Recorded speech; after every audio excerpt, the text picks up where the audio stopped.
기도하는 예배실 바닥에 병들이 저를 보고 병원에 갔더니 몰핀 주사를 벌써 3번을 그날 저녁에 5번 맞았어요. 대구의 중심부, 푸른 담쟁이 덩굴, 붉은 벽돌집으로 대표되는 이곳 청라언덕입니다.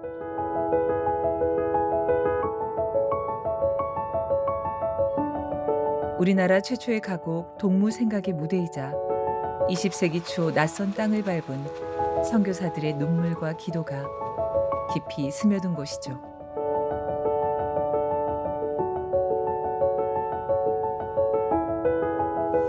(1899년) 존슨 선교사가 미국에서 들여온 작은 묘목 한 그루가 대구를 사과의 명산지로 피워냈듯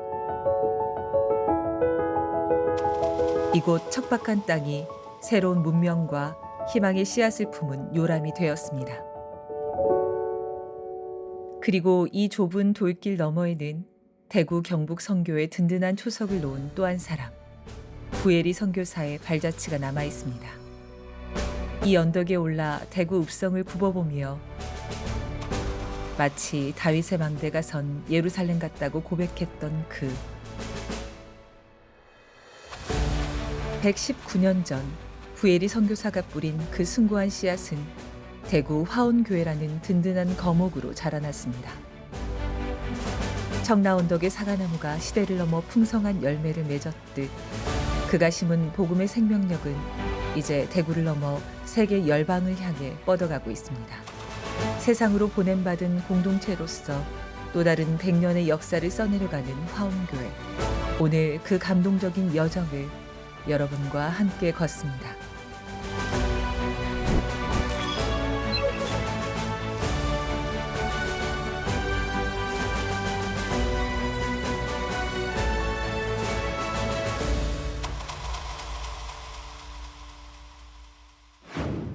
오랜 역사 그리고 아름다운 믿음은 승리의 성적표다라는 말이 있습니다. 119년의 역사, 오늘은 화원교회 역사 이야기와 우리 담임 목사님 신용기 목사님과의 이야기를 나누도록 하겠습니다. 목사님 안녕하세요. 네, 안녕하세요. 반갑습니다. 자, 제가 이 동네에 와서 화원교회를 와보니까 정말 영적인 꽃이 활짝 펴는 것 같은 느낌이 들었습니다. 이 화원교회는 언제 설립이 됐어요? 1907년 미국 북장로교 선교사 부에리 선교사를 통해서 처음 예배가 드려졌습니다. 야, 그 선교사님이 처음에 이제 예배를 시작하면서 어떤 과정을 거치면서 이렇게 교회들이 점점 성장해 나갔는지 한번 잠깐 얘기해 주시죠. 1907년 7월 7일 조함교회라고 있습니다. 그 교회에서 거리가 멀어서 이 지역에 성도들이 모여서 함께 기도회를 가지고 그러다가 예배가 시작되고 교회가 설립이 되었습니다. 그때가 이제 1910년 좀 그 이후부터 지나서 한일합방이 되면서 예. 일제강점기가 되잖아요. 예, 그렇습니다. 그때도 교회는 건재했어요. 그때 이제 영수님이 자기의 사랑채를 제공을 했고 어허?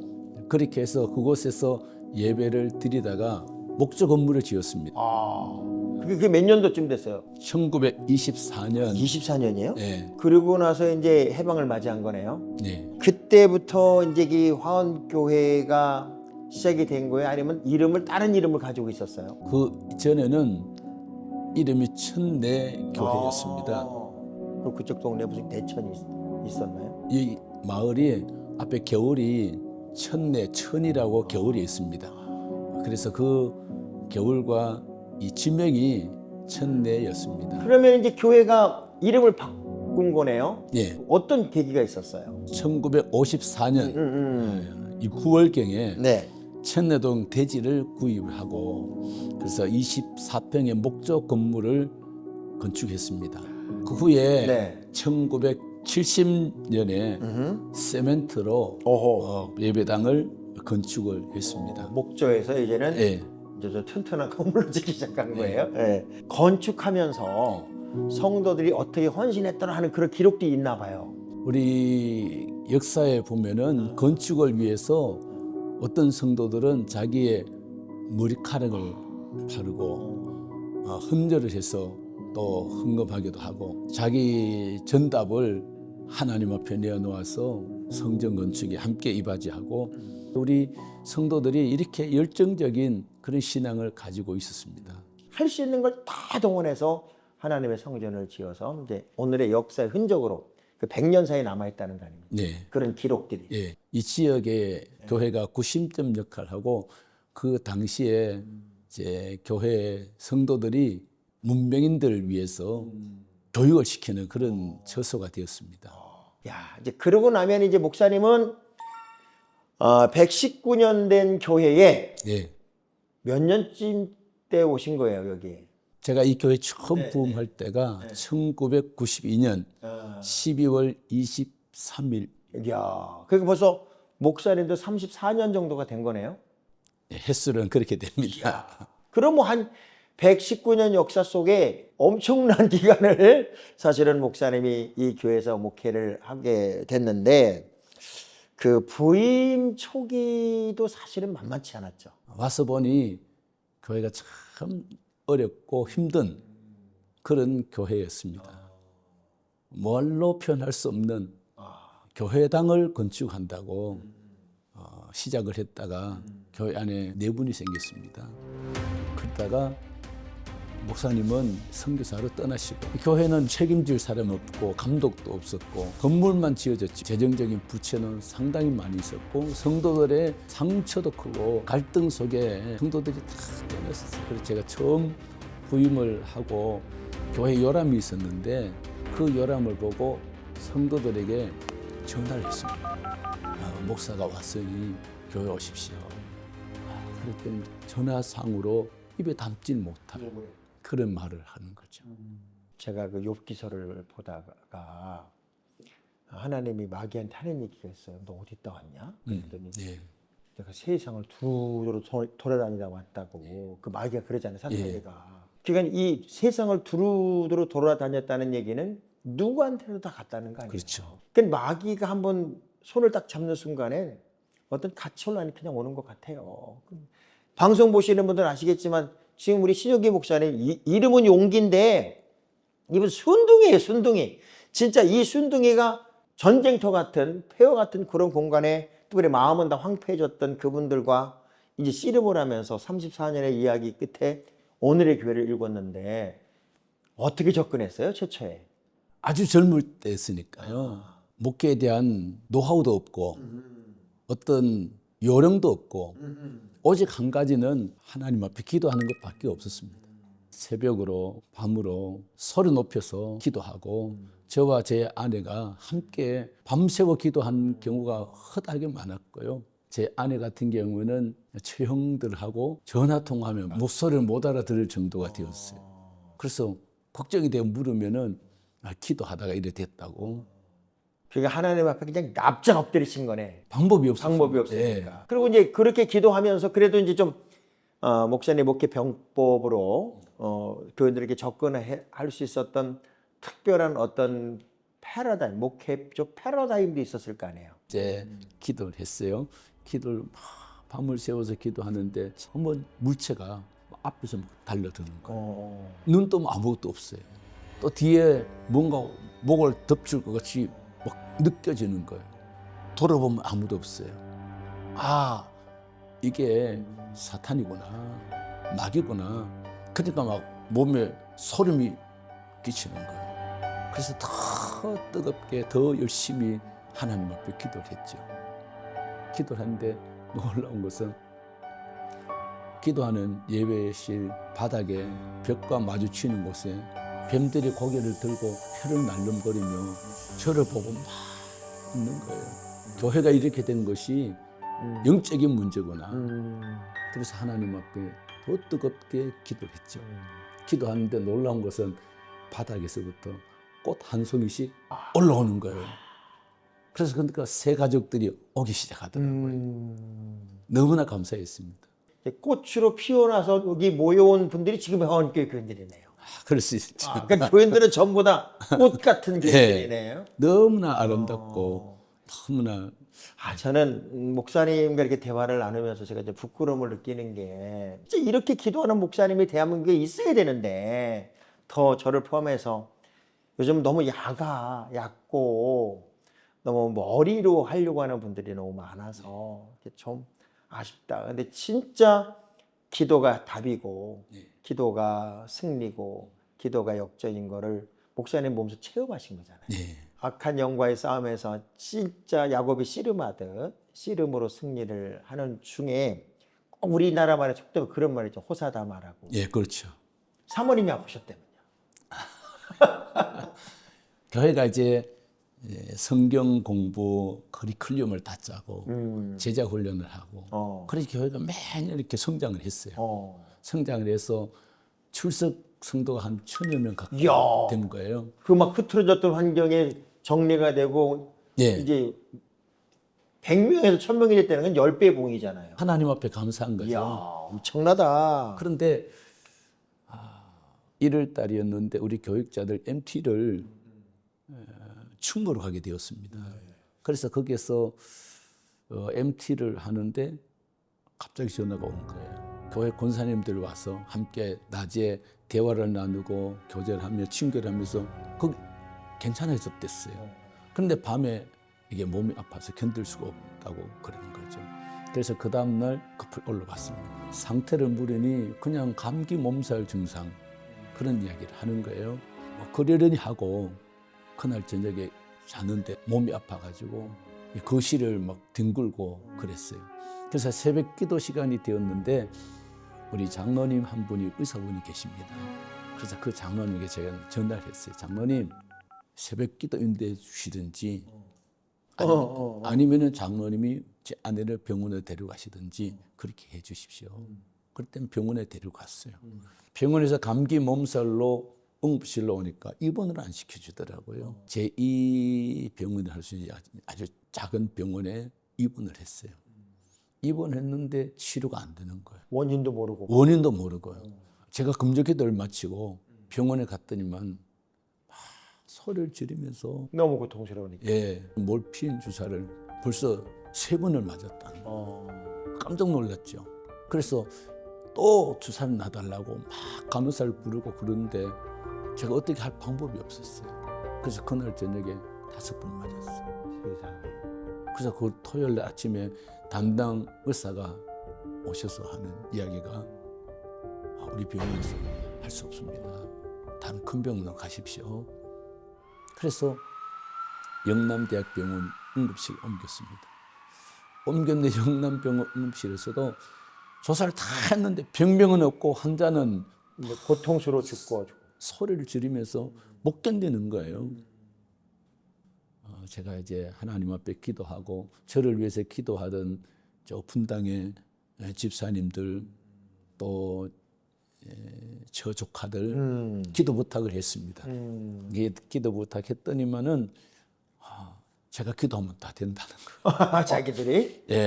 제가 확신이 없었죠 저는. 그래서 기도를 해달라 제가 또 요청을 하고 그렇게 했어요. 그런데 그분들이 내려오셨어요. 내려오셨는데 저는 제 아내를 기도해 줄 줄 알았어요. 그런데 기도를 안 해주고 우리는 목사님을 중보기도로 왔습니다. 그러면서 목사님이 머리에 손을 얹고 기도하십시오. 뒤에 두 서서 기도를 하는 거예요. 제가 참 부끄러운 이야기인데요. 목사 안수를 받고 손을 얹고 안수 기도를 처음 해본 거예요. 사모님한테? 네. 목회를 한참 했는데도? 네. 손을 얹고 이제 기도를 했어요. 기도 쭉 하는 중에 제가 생각하려고 생각한 게 아닌데요. 머릿속에 탁 떠오르는 거예요. 에스겔서에 나오는 그 마른 뼈들에게 에스겔 선지자가 대언하니 생기가 들어가서 군대가 된 것처럼 제가 그렇게 했어요. 에스겔 골짜기 마른 뼈에게 임한 생기가 머리부터 발끝까지 들어갑니다. 그랬어요. 그런데 놀라운 것은 그 당시에 몸을 쓸 수가 없었어요. 제 아내는. 장로님이 다리를 탁 안고 있었는데 장로님 안고 있는데 다리가 퍽쩍 들려가지고 베드에 툭 떨어지는 거예요. 이야. 저도 놀랐고 장로님도 놀랐고 뒤에 기도한 사람들 다 놀랐고 너무나 감사한 것은 그때부터 하나님께서 일하시기 시작하는 치유하시는 거예요. 하나님이 하나의 증거가 된 거네요. 증거. 사모님이. 그렇죠. 그걸 이제 퇴원 금방 하신 거예요, 그대로? 한 달 있다가. 예, 한 달 조금 지나서 퇴원을 했습니다. 우리 교회 집사님이 영남대학교 병원의 임상병리실에 근무를 했어요. 그런데 그분이 어느 날 와서 이런 이야기 하는 거예요. 목사님, 현대의술로, 현대의학으로 치료가 이렇게 급속하게 될 수가 없습니다. 교회가 달리붕한 게 아니네요. 막 제가 부족한데 하나님께서 은혜를 베풀어 주셨고, 그래서 기도할 때 하나님께서 힘 주셨고, 기도할 때 감당할 수 있는 능력을 주셨고, 그러니까 말이에요. 또 하나님 앞에 우리가 말씀을 훈련을 시켰어요. 커리큘럼에 따라서 성경 공부를 시키고 제자 훈련을 시키고, 그렇게 하면서 교회는 어떻게 보면 튼튼하게 교회가 성장하게 된. 저는 여기서 지금 부흥회를 인도하면서 얼마나 열심히들 모이고 얼마나 열심히 기도하고 또 어린아이부터 장년에 이르기까지 이렇게 열심히 교회를 최근에 거의 본 적이 없는데, 그게 다 목사님의 기도가 바닥에다 깔려가지고 이 마귀들은 다 속가냈고 꽃을 다 피워냈기 때문에 이렇게 아름다운 신앙의 향기가 나는 교회가 여기가 아닌가. 지역사회를 위해서 지금 목사님 하시는 일도 굉장히 크죠. 어떤 일들을 많이 하고 있어요? 우리 교회가 100주년 되는 해에 교회가 그 당시에도 많이 좁았습니다. 600평 건물이었는데 성도들과 주일학생들과 한 건물 안에 막 콩나물 시루처럼 바글바글 했었어요. 그래서 제가 우리 장로님들에게 교회 예배실 보다가 우리 아이들을 위해서 교육관을 짓고 비전 센터를 짓읍시다 그랬어요. 그렇게 해서 2006년도에 비전 센터를 지하 1층 지상 9층으로 그렇게 건축을 시작을 했어요. 본당보다 이제 비전 센터를 예, 아이들을 위해서. 그리고 또 건물을 짓고 우리 지역에 우리 교회가 여기서 시작이 되었고 이 지역 주민들과 함께 지내왔고, 그래서 이웃인데 교회가 이 이웃에게 무엇인가 도움을 주고 선한 영향을 미치면 좋겠다. 그렇게 해서 비전 센터를 짓고 그게 여러 가지 프로젝트를 열어놓은 예. 거죠. 뭐 지역을 위한 오픈되어 있는 예. 주로 어떤 게 있었어요? 대부분 처음 시작할 때는 실버 대학교로 해서 연세 많으신 분들 매주 모시고 와서 몇백 명씩 와서 거기서 이제 프로그램을 진행하고 정심을 대접해드리고 그렇게 진행을 쭉 해왔고, 그리고 도서관 또 전체 2만 권 정도 2만 장소를. 이상 책을 장소를 준비를 했었어요. 그렇게 했었고, 지금 같은 경우에는 지금 건물 몇 층을 대민사무를 쓰고 있죠. 제가 무슨 심리 상담인가 뭘 하는 분을 만났어요. 네. 만나서 여기 교회에서 직접 운영하는 거예요, 아니면 임대를 하는 거예요, 이렇게 물어봤어요. 네. 그랬더니 형식은 임대 형식으로 되어 있는데 예. 월세는 안 냅니다. 그래서 교회가 세상에 선물하는 예. 프로그램입니다. 예. 하는 얘기를 하더라고요. 또 어린 아이들을 신앙 교육한다고 성교원을 시작을 했었습니다. 하원 어린이 성교원. 예. 그렇게 시작을 해서 그거 쭉 연결해 와서 지금까지도 이제 그 성교원이 됐다가 지금 어린이집으로 이름이 바뀌었죠. 또 이웃에게 이 교회나 건물을 굉장히 많이 오픈하잖아요. 네. 지금 우리 비전 센터를 전체 리모델링을 싹 했습니다. 진짜 제가 지금 그 9층에서 숙소를 쓰고 있잖아요. 너무 리모델링을 잘 해놨어요. 아주 무슨 호텔 같아, 호텔. 이제 17년 가까이 되었으니까 노후가 됐고요. 그래서 리모델링을 다시 하고 이제 우리 성도들도 물론 이용하지만 우리 지역 주민들이 다 오픈해서 아주 저렴하게 주민들 이용할 수 있도록 블레스유 카페를 오픈을 했습니다. 저도 거기서 먹어봤어요. 예. 값이 절반이던데요. 아주 저렴하게. 네. 그리고 교회 주변을 보니까 구 건물들이 예. 여기가 구도심이었나 봐요. 그렇죠.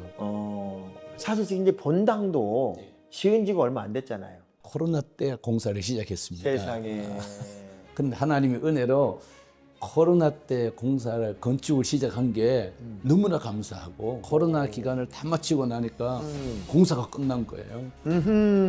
그래서 공사가 끝나고 이제 새 성전 입당을 하고 우리 성도들이 너무나 좋은 환경에서 하나님 앞에 예배를 드리니까 목사님 저도 너무나 기쁘고 감사하고 성도들이 즐거워하는 거 너무 좋아하고 좋고 그래서 우리 성도들과 함께 제가 입당 예배를 드리면서 한마디 한 게 있어요. 모든 것은 다 준비되어 있다.